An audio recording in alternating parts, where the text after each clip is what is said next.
I just finished meeting with a couple and about their marriage, and I want to bring a couple truths that I brought to them to you today. It's just like God made us a triune being, according to the scriptures. We are a spirit, soul, and body. That it's hard for us to understand sometimes that God made us a spirit, soul, and body in our marriage.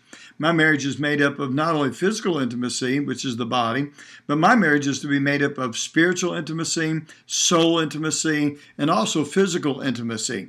And so what I find is the most neglected area of our marriages is our spiritual intimacy. So what I want to do today is encourage you to create an atmosphere where you and your wife and you and your husband can grow in spiritual intimacy. And that would involve you and your husband praying together, you and your wife praying together. And let me encourage you men to be the initiator of this. And yet wives, don't be afraid to come alongside and say, hey, we haven't prayed in a while. And as I challenge them to pray 5 minutes every other day together. That would be a good starting place with you, okay? Is pray together for 5 minutes every other day and get on your knees together and pray one for another and pray for your family, pray for your church, pray for whatever God's leading you to pray for, but building that spiritual intimacy on your knees together in prayer. And then find a place of ministry where you and your spouse can work together in ministry, serve together. That way your heart's getting in something that together and you're bonding together spiritually in that. And then reading and sharing together and sharing things that you and your wife are getting out of the Word, are talking about spiritual things, and find a good book to read, and then worshiping together. In other words, obviously being in church together, singing together, sitting by one another, but also worshiping in your home. In other words, having good godly music playing that creates an atmosphere for you and your spouse to enjoy the presence of God.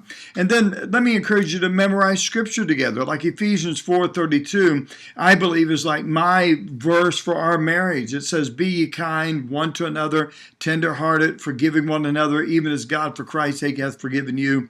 And then last of all, in building spiritual intimacy is take a spiritual adventure somewhere.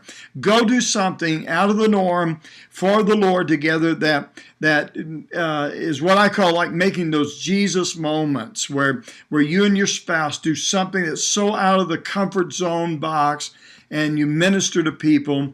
And as you create good spiritual intimacy, let me just say this to you. As you create good spiritual intimacy, what's going to happen is you're going to create good soul intimacy. Your friendship's going to come together better. Your fondness of one another. And when that happens, when you have good spiritual intimacy, which is the most neglected, then what happens is when you have good spiritual intimacy, it creates a good soul tie with your spouse.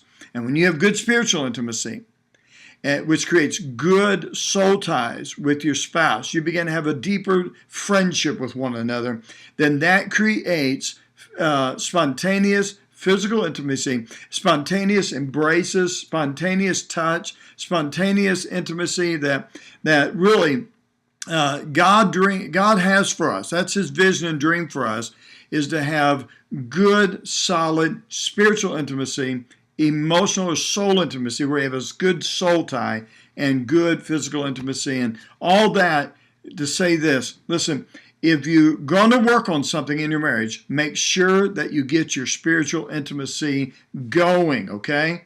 You need that. I need it. My wife and I work on it all the time. Been married 40 years. We're still working on it. And the closer we get to each other spiritually, the greater all the other areas of our marriage is. I hope this encourages you today. Have a great day.